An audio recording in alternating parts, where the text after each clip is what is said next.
A single decision can overturn an empire's unspoken rules. A single life can expose the lies that power depends on. In 1821, the island of Barbados stood at the uneasy edge of a shifting world. The Atlantic slave trade had ended, but the institution itself remained firmly in place. Plantation owners governed the island with unchecked authority. Sugar profits shaped every decision made by those in power. Lives were measured in labor, not in human worth. Enslaved workers faced relentless demands under a brutal system. Conditions on the plantations remained harsh and unforgiving each day. Physical exhaustion claimed countless lives without legal consequence. Replacements were brought in whenever numbers declined sharply. Human suffering was treated as an unfortunate cost of business. Barbados carried a reputation for particularly severe labor practices. Wealth flowed toward Britain, while pain remained on the island. The hierarchy defined who mattered and who could be ignored. Every law supported the dominance of the colonial elite. Every custom reinforced the belief in racial superiority. Within this landscape,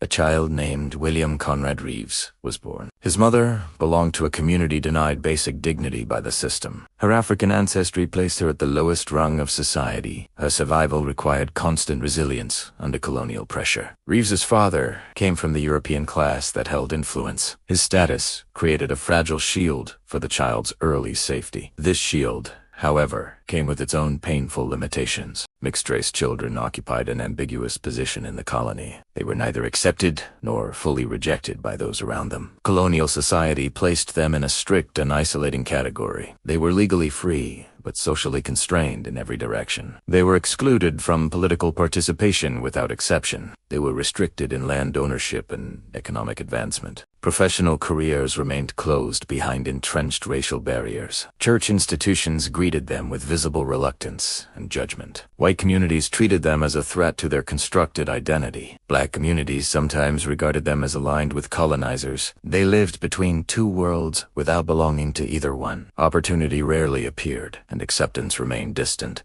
Most mixed-race children faced lives shaped by imposed limitations. Their positions were predetermined by rules they could not challenge. Their futures seemed fixed long before they reached adulthood. Yet William Conrad Reeves refused to follow the predetermined path. He pursued education in a time when such access was limited. The archives reveal little about his early learning. Colonial record keepers rarely preserve details about marginalized lives. What survives suggests an extraordinary intellectual journey. Reeves learned to read and write with striking proficiency. He advanced into the study of law despite overwhelming barriers. Legal training remained dominated by wealthy white men. Few individuals outside that circle could enter the profession. Most white citizens lacked access to such rigorous instruction. For a man of African descent, the obstacles were even greater. He studied British common law with remarkable determination. He mastered Latin terminology essential to legal reasoning. He absorbed principles that shaped the colony's judicial structure. He learned the precedents that defined rights across the empire. His studies required confronting laws that once enabled his mother's suffering. He learned doctrines crafted to uphold racial hierarchies. He examined decisions that justified generations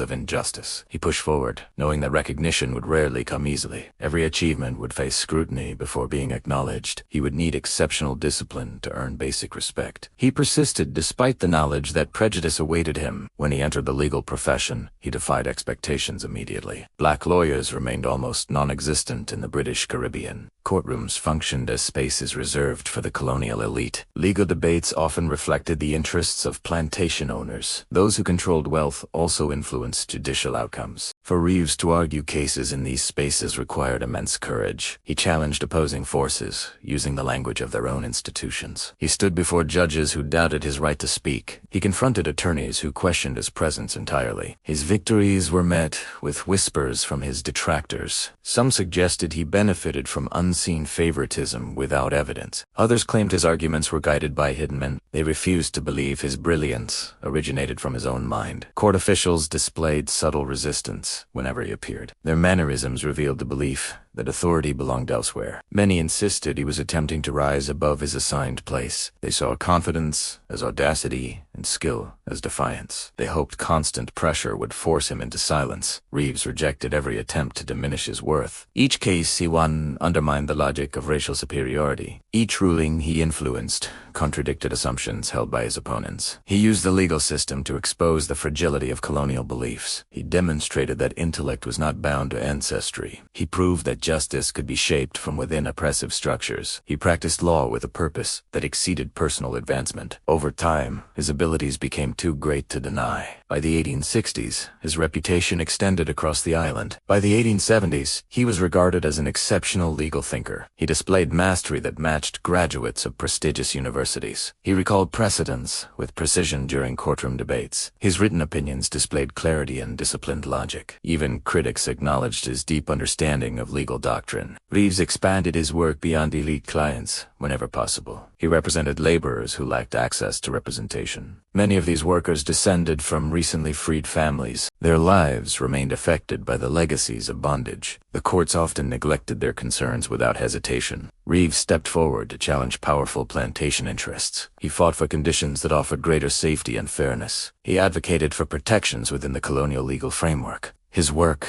began shifting expectations for who deserved justice. He showed that legal arguments could empower marginalized communities. His presence challenged systems that limited opportunity by design. Then an announcement changed everything in 1886. William Conrad Reeves was appointed Chief Justice of Barbados. This position represented the highest legal authority in the colony. The Chief Justice interpreted laws that shaped daily life. His rulings influenced decisions across the entire island. He held the power to determine legal outcomes definitively. His position allowed him to establish binding interpretations. His authority once belonged solely to members of the colonial elite. Now it rested with a man who had been excluded from that circle. Colonial society reacted with disbelief and anger behind closed doors. Letters reached London protesting his appointment with urgency. Opponents insisted a mixed-race man should not hold the role. They warned that respect for British law would decline sharply. Their objections revealed fears about losing unquestioned control. Yet the appointment remained intact, despite their efforts. Reeves had earned the role through proven merit. No legitimate legal argument could remove him from office. Those who resisted his rise hoped he would falter publicly. Their hopes faded as his service began. For 3 years, he carried out his duties with integrity. His courtroom practices remained orderly and efficient. His decisions aligned with established principles of British law. He expanded protections for workers through thoughtful interpretation. He demonstrated fairness toward all groups appearing before him. His leadership strengthened the credibility of the island's judiciary. His success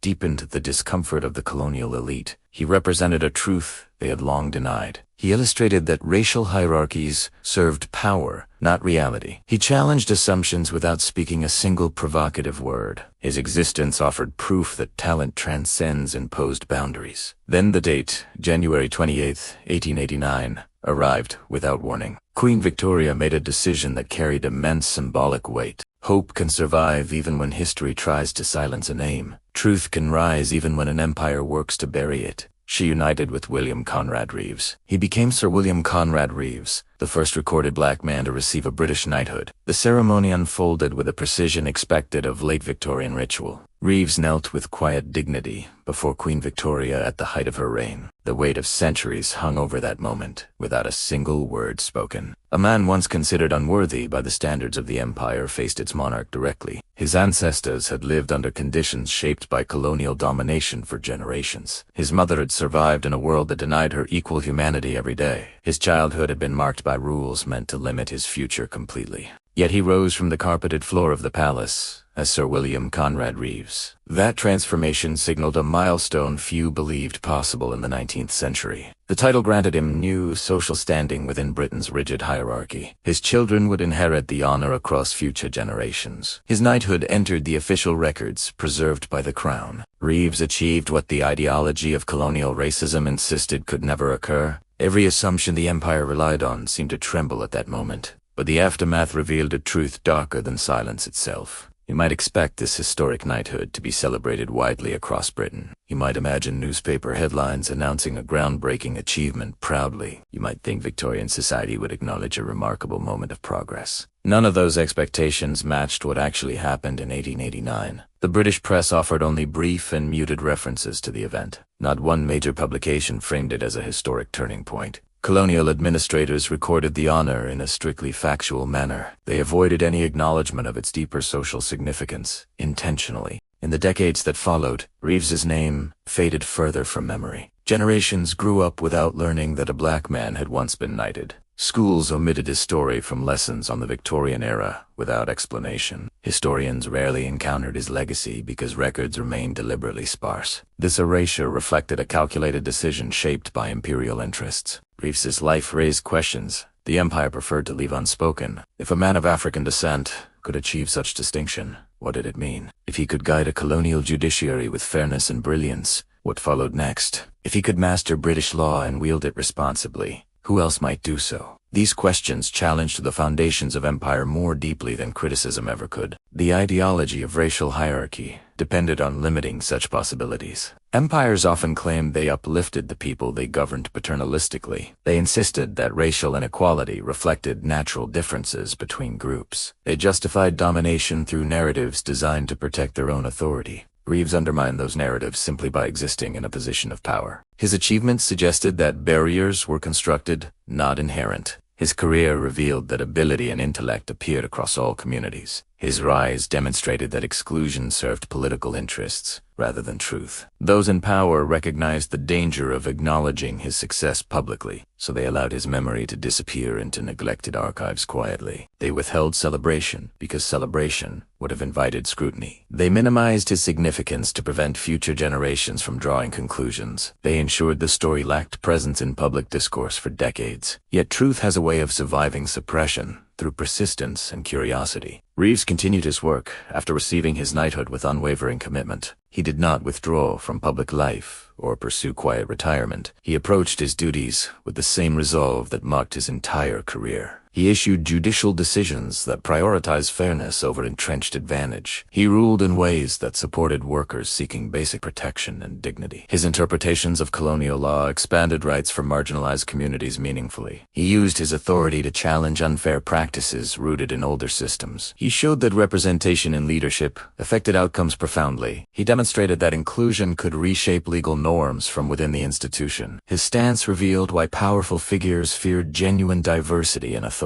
A token appointment might have been celebrated strategically by imperial leaders. A man willing to uphold the status quo would have faced fewer obstacles. Reeves did not fit that role, nor did he seek to fulfill it. He sought justice rather than acceptance from those who doubted him. He sought integrity rather than validation from those in higher circles. His independence made him a transformative force in colonial Barbados. That transformation threatened those invested in maintaining traditional hierarchies. Therefore, his story was excluded rather than honored openly. Reeves passed away in 1902 at the age of 80. The notices marking his death were brief and subdued without ceremony. They referenced his legal work without emphasizing its extraordinary nature. No national memorials acknowledged his lasting impact on Caribbean jurisprudence. No public tributes reflected the milestone his knighthood represented historically. He was buried quietly, and the silence surrounding him deepened afterward. For more than 100 years, his name remained unfamiliar to most readers. Students studying Victorian history rarely encountered a reference to him. Researchers examining colonial governance often overlooked his contributions entirely. Many scholars specializing in Caribbean history found records frustratingly incomplete. Documents mentioned his career but obscured his racial background intentionally. The erasure was extensive, but not absolute because fragments survived. In recent decades, renewed interest in suppressed histories has changed the landscape significantly. Archivists have re-examined collections with more inclusive questions in mind. Researchers have traced references that once seemed insignificant or unclear. Descendants and community advocates have worked to restore his legacy thoughtfully. Slowly, the pieces of his story have been assembled once again. Public awareness has grown as historians publish new interpretations. The silence surrounding his memory has begun to break steadily. Now the answer to a long-avoided question stands unmistakably clear. Yes, there was a black British knight during the Victorian era. Sir William Conrad Reeves earned that distinction through unmatched merit and perseverance. He shaped the legal political landscape of Barbados at a crucial moment in history. He challenged assumptions about race, capability, and authority within colonial society. His knighthood symbolized more than honor. It symbolized possibility. Reeves proved excellence existed even when systems refused to acknowledge it openly. He demonstrated that greatness did not wait for 20th century movements to emerge. It appeared in earlier generations despite formidable obstacles and pervasive prejudice. His life reminds us that historical progress often occurred out of public view. It shows that contributions from marginalized communities were frequently minimized. Reeves's erasure reveals how power manipulates memory to maintain dominance. When institutions hide stories of achievement, they expose their own insecurities. When they suppress examples of excellence, they fear new expectations arising. Reeves's story holds significance precisely because of the effort to conceal it. The attempt to bury his legacy highlights its transformative potential. His career challenges the narrative that hierarchy reflects natural order. It demonstrates how structures relied on exclusion to preserve themselves. His survival in the historical record undermines those structures once more. Now that his story has resurfaced, it carries renewed purpose and responsibility. We must ensure that his name does not fade again into obscurity. We must share his achievements with future generations earnestly. We must confront the systems that benefit from selective memory. Reeves's life stands as a reminder of what suppressed history can reveal. His example teaches that resilience can endure across centuries of silence. His legacy urges us to question narratives that appear complete to whistle. His name belongs among those who shape justice in the modern world. Sir William Conrad Reeves, Chief Justice and Knight, expanded what the Empire believed possible. He compelled recognition through brilliance rather than compliance. He altered the landscape of authority within a rigid colonial hierarchy. His story illustrates how truth persists despite deliberate attempts to hide it. And it's finally time the world heard his name.